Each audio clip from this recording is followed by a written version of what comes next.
There's a genre of sci-fi that gives us a glimpse into the future that's totally different. In fact, the polar opposite of the dystopia that we see in Cyberpunk. And it's called SolarPunk. It's idyllic, it's sustainable, it's communal. And it's a yogurt ad. In fact, unlike Cyberpunk, there's not a whole lot of examples of good solarpunk in mass media, and the best visual examples seem to be kind of missing the point. When we analyzed solarpunk from an architectural and urban planning point of view, we found out just how many parallels there were to our reality. So solarpunk, could this be our future? A portion of this video is sponsored by HP and Intel. This video is probably one of the best depictions of solarpunk. It's a future where we merge future technology with eco-centric values, and we thrive in harmony with nature. But the more we learned about the movement, we realized the existence of this video is actually the antithesis of solarpunk. The punk in both solarpunk and cyberpunk refers to rebellion. Cyberpunk is against an oppressive techno-dystopia, and solarpunk is against consumerism and capitalism, which is leading to the destruction of the planet. The solar is both literal and metaphorical.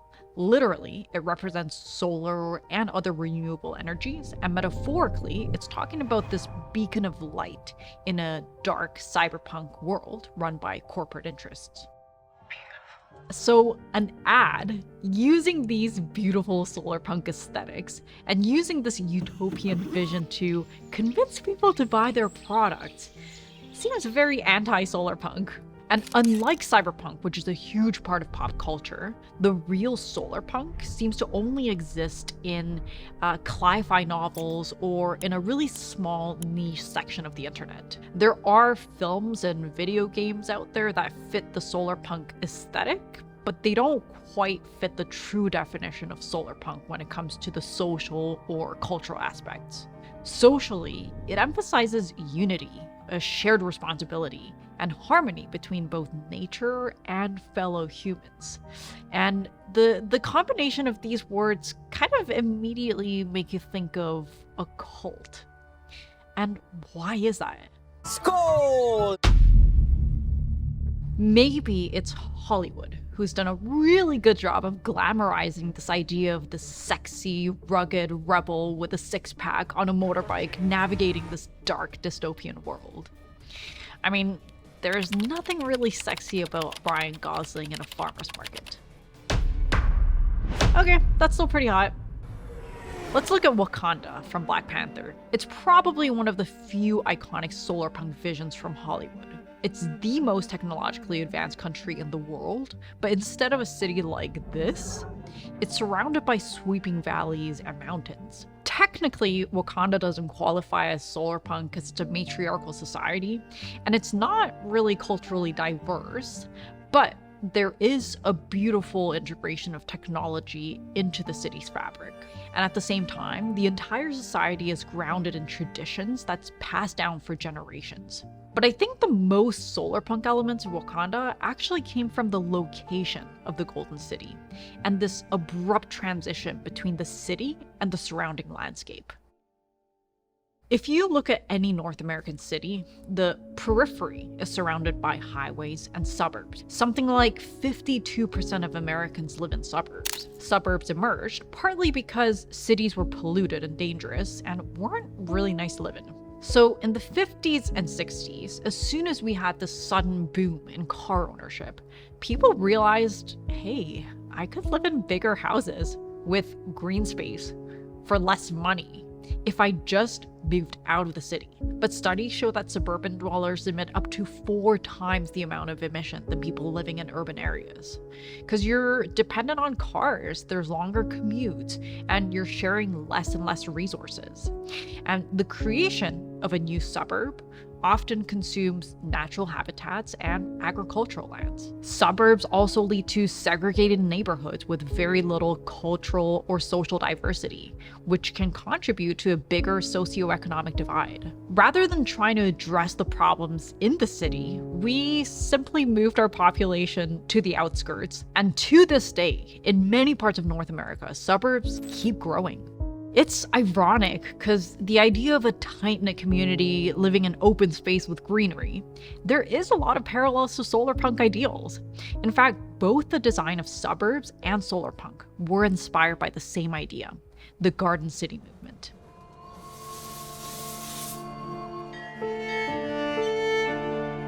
If you want to talk about real polluted and dirty cities, we have to look at London, England during the late 19th century. Industrialization completely transformed London into one of the most slummy, disgusting, unhealthy places to live in. Sanitation was virtually non-existent, and the factories, they just dumped everything into the river, which is also where they got their drinking water. Because the Industrial Revolution was completely unprecedented, and cities just weren't equipped to handle the kind of influx of people in factories. This is when Ebenezer Howard, an urban planner from London, came up with this utopian concept for cities living in nature and called them Garden Cities of Tomorrow, a group of slumless, smokeless cities. Each city or community would have a central district that was dedicated to industry and work. From there, you have concentric rings of housing, gardens, agriculture, leisure space, and civic institutions. These circles were just supposed to be diagrammatic, but I think what's interesting is that these circular green belts were a boundary, and you could limit the growth of the population by design. And when you limit growth, you can also control the density, the cost, and the quality of life. He even suggested rough sizes. Each city would be roughly 6,000 acres, with anywhere between 32,000 to 58,000 people, and the city ring would occupy 1/6 of that space, leaving the rest to green space. These experimental garden cities started to pop up all over America and the UK, but very few actually became successful because while it had the look of a garden city, it lacked a lot of the other characteristics, like an industry, food production, civic institutions, meaning people would still need to take their cars and drive to get to these places, which in turn created suburbs. But before we continue, a message from our sponsor, HP and Intel. I'm always on the go, so the ideal laptop for me is portable and lightweight. A 14-inch laptop can adapt to every situation, and I want as many options as possible when it comes to ports, like a full-size HDMI port and a USB-A. But even if this laptop is tiny, it doesn't mean that you can't use Rhino and other apps at the same time. The HP EliteBook 1040 can be equipped with up to 64 gigabytes of RAM, and this version has a 13th generation Intel processor with 14 cores. HP and Intel came together and developed an exclusive feature called HP SmartSense, which provides scalable performance that allows high processing power within a design that stays light, cool, and quiet. The HP Presence app offers some really great features for virtual conferencing, like connecting multiple cameras at the same time. In this case, I'm using my second camera to frame the top of my desk, and the Keystone feature automatically reframes the view based on the size of your document. With Auto Camera Select, AI recognizes the camera that I'm looking at, so I never have to break eye contact. There's lots of other features that I really like about this laptop, like the physical camera shutter, fingerprint scanner, and really great speakers. So if you want to know more about the HP EliteBook 1040, check the link in the description. But maybe we need to look outside of North America. This is Almere in Flevoland, Netherlands, which was also inspired by the Garden City movement, and according to an article in Blue Labyrinth, could be considered the very first real-world solarpunk city. Almere is only possible thanks to modern engineering. They literally brought a submerged piece of land back from the sea. The whole reason behind creating Almere is to prevent the growing population of Amsterdam and the Randstad area from expanding into the designated green areas. And like the Garden City diagram, it's a number of semi-separate nuclei, each with its own neighborhoods, facilities, and identity, connected through a shared infrastructure and a city center. Different neighborhoods have distinct identities, from colorful regenboogboards to the diverse Homruskwartier with over 1,000 self-built homes. The districts are separated by water and parks and woodlands or agricultural land where they produce food. And apparently Almere has over 100% more green space per inhabitant than any other Dutch city of a similar size. It's the newest city in the Netherlands, and yet it's considered the most successful new town. It's only a few decades old, but it's become Netherlands' 8th most populated city. In a lot of ways, Almere sounds like the perfect implementation of Garden City and SolarPunk ideals.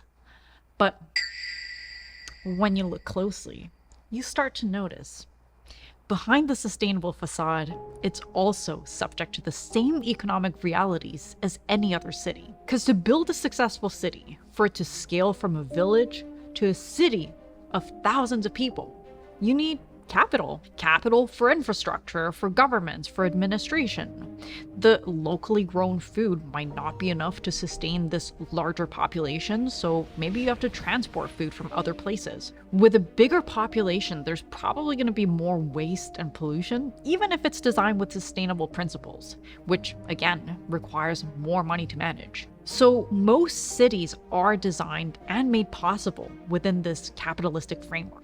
Zoning regulations and even the layout of a city grid allows us to expand more efficiently compared to a more organic, mixed-use layout, which is harder to plan, and it's just hard to please everyone. The scale is usually way beyond human scale, because in order to maximize profit, you need to maximize the size of your building, often at the expense of green spaces or community spaces. Many public spaces are actually privatized, which can limit access to certain people. Even actual public spaces, like Times Square, can be taken over by private interests very quickly through marketing. Even things like transportation networks are designed to support areas with high economic activity or potential for growth. And of course, the thing that drives everything is land value. And so you have one party whose only interest is driving up the value of their properties, but that's also where people live. So there's kind of an inherent conflict there. Essentially, cities have very little to do with the collective good that SolarPunk talks about, and a lot to do with individual or corporate wealth. And here we are again, the foundations of Cyberpunk. So what if, instead of trying to force fit SolarPunk into our existing idea of cities, we start from the ground up? This is Artlist, again, in the Netherlands. It's a commune of 70 people who organize themselves into a sociocracy, meaning they make decisions through discussions and team consensus rather than voting. They also grow their own food, they share responsibilities, and they even build their own homes using mostly recycled, reused, and locally sourced building materials like tires filled with rammed earth. 70% of their electricity and 100% of their heating is generated on site, and they minimize energy intake with passive strategies. So from a social and organizational perspective, this is pretty SolarPunk. And it's not like there's a size requirement for SolarPunk, and it could definitely be a low-density settlement like this. Artlist grew out of the Earthship movement from the late 20th century.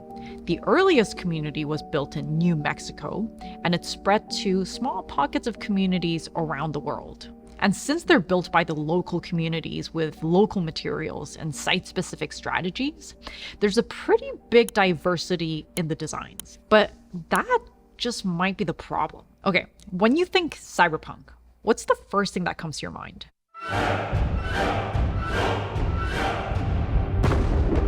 Brutalism has always been a pretty polarizing architectural style. A lot of people absolutely hate these concrete monsters. But it turns out when you put them in the context of a bleak dystopian future, they actually have a certain kind of allure. So much so that they become kind of emblematic of cyberpunk. And this lack of a common architectural language in SolarPunk might seem trivial, but architecture can often serve as the glue that binds social movements or a cultural ethos. Or as Mies van der Rohe said, it is the will of an epoch translated into space. For example, the Bauhaus movement was born as a response to World War I. It symbolized a vision of a new modern Europe. It emphasized functionality and simplicity, and it said no to unnecessary ornaments. It was so culturally transformative that the principle extended beyond architecture, from art to furniture and textiles. And I think it really brought people together. SolarPunk right now has a common aesthetic, but it's not really rooted in anything solid that our culture can grasp. So it's hard for us to imagine it really existing in our reality. 3, 2, 1. In the last few years, we've made some pretty big leaps in energy storage, in electric transportation. We have net zero buildings, and also pretty efficient systems for food production. But if we are aiming for a true solarpunk society, and not the pretty solarpunk renderings that we see on Pinterest, the society outlined by these die-hard solarpunk fans, then there is a lot of economic, structural, social, and architectural challenges that we'd have to overcome. But maybe it's just this kind of thinking that's the problem. We've looked at a lot of cyberpunk themes on this channel, and I think it's tapping into this collective pessimism that a lot of us share. Okay, I'm not saying that there aren't a lot of indications that we're headed towards this dystopian future. There are. But we are kind of conditioned to expect the worst. Neuroscientific research into defensive pessimism tell us that pessimism can actually reduce anxiety, especially when the outcome still has the possibility to be prevented. And this is partly because the brain is predisposed to react more quickly and readily to negative stimuli compared to positive ones. I think one of the reasons cyberpunk wins out is because being a pessimist is easier. I remember taking this class on sustainability in university and just being completely and totally depressed because it just seemed like wherever humans go, ecological devastation inevitably follows. And this is the common rhetoric. And as we get older, I think we start to believe in this idea more and more. We start believing it's always been this way, so it's probably going to be this way in the future. The thing that I like the most about SolarPunk is the complete, blatant rejection of this idea that humans can exist and thrive with nature and technology, and that a beautiful, glowing, sustainable future is possible. It's solution-oriented rather than dwelling on the problems. It's the harder thing to do, and maybe that's what makes it worth it.